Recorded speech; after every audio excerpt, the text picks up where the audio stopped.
Louvado seja o nosso Senhor e Salvador Jesus Cristo. É um prazer estar com vocês. Esse é o site Questões de Fé. E eu estava devendo essa aula faz tempo para vocês, peço desculpas, e paciência. Hoje nós vamos falar sobre algumas questões contra o catolicismo. Primeira questão, então algumas questões vamos falar hoje. Primeira, sobre a cruz, por que usamos a cruz com Cristo? Outra coisa que nós vamos falar é sobre a riqueza da Igreja Católica, riqueza financeira. A terceira que nós vamos falar é, será que o Papa é a besta do Apocalipse? Essas três coisas vamos falar nessa pequena aula sobre as questões de fé. Por que nós usamos o crucifixo com cruz? Essa é a primeira coisa. Bom, São Paulo na primeira carta aos Coríntios, capítulo 1, versículo 18, ele vai dizer assim: pregamos a Cristo crucificado. Pregamos a Cristo crucificado. Então, em 1 Coríntios 2,2, ele também vai dizer: antes se mostram inimigos da cruz de Cristo. Filipenses 3, 18 a 19, parece desconhecerem que não se pode falar de Cristo vivo e glorioso sem falar da sua cruz. 1 Coríntios 15, de 1 a 4.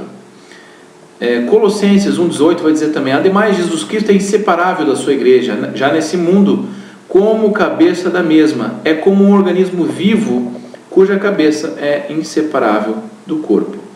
Bem, então, por que nós pegamos esses versículos de Paulo? Primeira coisa, para dizer que para nós não usamos o crucifixo, Jesus num crucifixo, o crucifixo com Jesus, porque nós cremos num Deus morto, como pregam alguns irmãos de outras igrejas. Não, ao contrário, nós cremos num Deus vivo. Nós cremos que Jesus ressuscitou. A maior festa da Igreja Católica é a festa da ressurreição, é a festa da Páscoa, ainda mais importante que o Natal. Porém, nós cremos que para Jesus chegar à ressurreição, ele precisou passar pela cruz, e uma coisa não se separa da outra. Se a cruz sem Jesus é sinal que Jesus ressuscitou, a cruz com Cristo é sinal que Deus nos amou. Jesus, o Evangelho de João, capítulo 3, versículo 16, vai dizer: Deus amou de tal maneira o mundo que deu seu Filho único numa cruz, para que todo nele crê não pereça, mas tenha vida eterna. Então nós não usamos Jesus no crucifixo, colocado no crucifixo, porque nós cremos num Deus morto. Não, nós cremos num Deus que ressuscitou, num Deus vivo. Ele não parou na cruz. Ao mesmo tempo, nós cremos que essa cruz é símbolo maior do amor de Deus por nós. Era de se esperar que Deus ressuscitasse, que Deus fizesse milagres, que Deus tivesse um corpo glorioso, que Deus fosse alfa e ômega, mas ninguém esperava que Deus morresse numa cruz. Então, só este Deus cristão, que se esvaziou a si mesmo, como diz a carta aos Hebreus, capaz de morrer, de se permitir ser pregado numa cruz. Um pastor batista, Billy Graham, vai dizer: não se engane, não foram os pregos que seguraram Jesus na cruz, foi o amor de Jesus que o segurou na cruz. Jesus podia descer em qualquer momento na cruz, mas ele por amor ficou lá por nós. Então a resposta, quando te perguntarem: vocês católicos creem no Deus morto, por isso vocês usam um crucifixo com Jesus na cruz? Não, nós cremos num Deus que amou. Loucura para os judeus, mas força daqueles que acreditam na cruz. São Paulo vai dizer: nós pregamos a Cristo crucificado. Então São Paulo vai dizer: nós não pregamos Jesus glorioso, nós pregamos a Cristo crucificado, que é uma loucura, mas para quem crê, força de salvação. Então nós cremos na força do Evangelho, na força desse Jesus Cristo que foi crucificado por nós. Ok? Outra resposta que eu gostaria de dar é: as pessoas dizem: a Igreja Católica é rica porque ela não vende tudo e doa aos pobres. Eu queria dizer primeiro o seguinte: primeira coisa, que a Igreja Católica, sim, ela tem muitos imóveis, sim, é uma das instituições que mais tem imóveis no mundo. Imóveis não significa ter fluxo de caixa, são duas coisas diferentes. E eu queria dizer uma coisa para você que pouca gente sabe, ou pouca gente te falou, ou pouca gente divulga. A Igreja Católica é a maior obra caritativa do mundo. Esse título ninguém por enquanto tirou dela.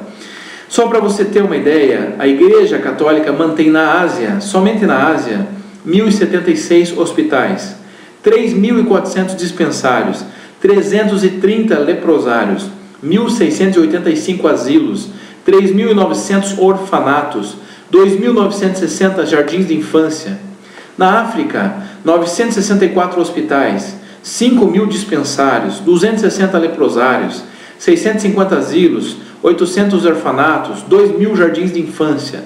Na América, 1.900 hospitais, 5.400 dispensários, 50 leprosários, 3.700 asilos, 2.500 orfanatos, 4.200 jardins de infância.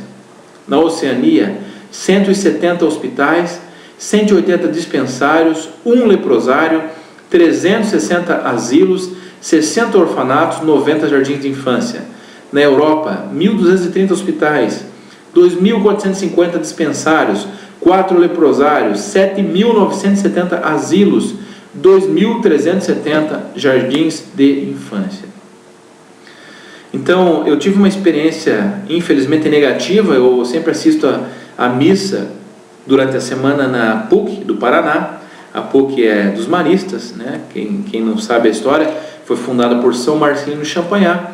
E eu vi o padre Alfredo, que é um padre, não é brasileiro, eu vi ele chorar durante a missa.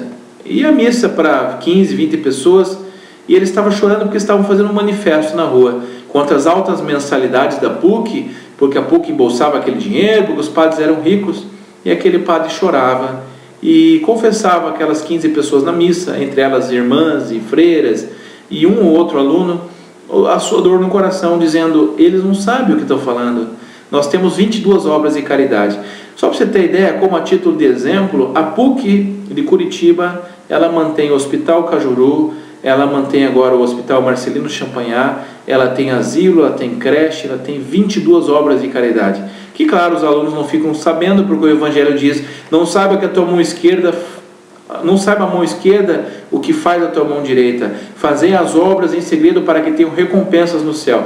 Então, graças a Deus, a Igreja Católica ela não coloca comerciais de rede nacional para dizer aquilo que ela faz e para angariar ainda mais doações. A igreja faz geralmente as suas obras em segredo.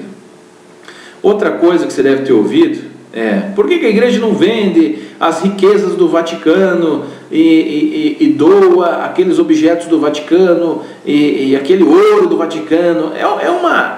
É uma coisa que as pessoas dizem sem desconhecimento, às vezes com raiva e rancor no coração. Não provém de uma avaliação racional, mas provém de uma avaliação de pessoas magoadas, de pessoas que odeiam a Igreja Católica. Eu queria dizer o seguinte para você, irmão católico ou evangélico, que não sabe disso, e você evangélico não tem obrigação de saber, mas eu queria esclarecer para você. Pelo Tratado de Latrão, em 1929, os objetos contidos no Museu do Vaticano já foram doados foram doação da igreja para a humanidade, são patrimônios da humanidade. Então, de acordo com esse concílio de Latrão, que já aconteceu em 1929, ou seja, quase 100 anos atrás, a igreja não pode vender ou doar qualquer bem que esteja no Museu do Vaticano. Então, não é mais dela, ela não pode doar, não tem mais autoridade sobre isso, é patrimônio da humanidade. Outra coisa que você tem que entender é que as riquezas do Vaticano são riquezas históricas, são pinturas que ficaram famosas. Não é possível você arrancar uma parede e vendê-la para saciar a fome das pessoas. Em 1870, deixa eu te falar outra coisa, em 1870, na Guerra da Unificação da Itália, a igreja perdeu seu território pontifício, que era de 40.000 quilômetros quadrados, ficando apenas com um pequeno espaço de hoje, que é 0,44 quilômetros quadrados. Esse é o tamanho do Vaticano, 0,44 quilômetros quadrados. Então, antes dessa raiva que provém de muitas coisas, da ignorância, da mágoa contra a igreja, do desconhecimento, de não ir a fundo e não querer ir a fundo o que a igreja faz, de observar nos noticiários só o lado negativo das pessoas da igreja, da história da igreja, vale a pena a gente estudar de uma maneira não emocionalmente envolvida a história da igreja, que é belíssima. As pessoas me perguntam: Daniel, você é apaixonado pela Igreja Católica? Não no sentido daquela paixão cega que não vê os defeitos históricos. os problemas que nós passamos ou os problemas que nós enfrentamos hoje que nós temos que resolver. Mas se perguntarem, Daniel, você ama a Igreja Católica? Amo. E o amor não é ignorar os defeitos dos seus fiéis, ao contrário, é enxergá-los para melhorar. Eu vejo, claro, os defeitos, os escândalos, as coisas que acontecem internamente, que acontecem porque nós temos nessa santa rede peixes podres, nessa santa doutrina, peixes que ainda não conseguem viver essa doutrina, que são podres, que estão ali para serem curados ou que estão ali para viver de fachada, não sei. Mas o importante é, eu não sou apaixonado, eu não faço esse programa como um apaixonado da igreja, aquele que só vive no mundo cor-de-rosa, só vê as coisas boas. Eu sei que existem coisas negativas, mas apesar delas, eu creio que Jesus está no comando dessa igreja, porque só com tantas coisas negativas, uma igreja inspirada por Deus, com antipapas, com escândalos, permanece de pé. Jesus está no controle dessa igreja. Louvado seja o nosso Senhor Jesus Cristo, para sempre seja louvado. Até a próxima aula.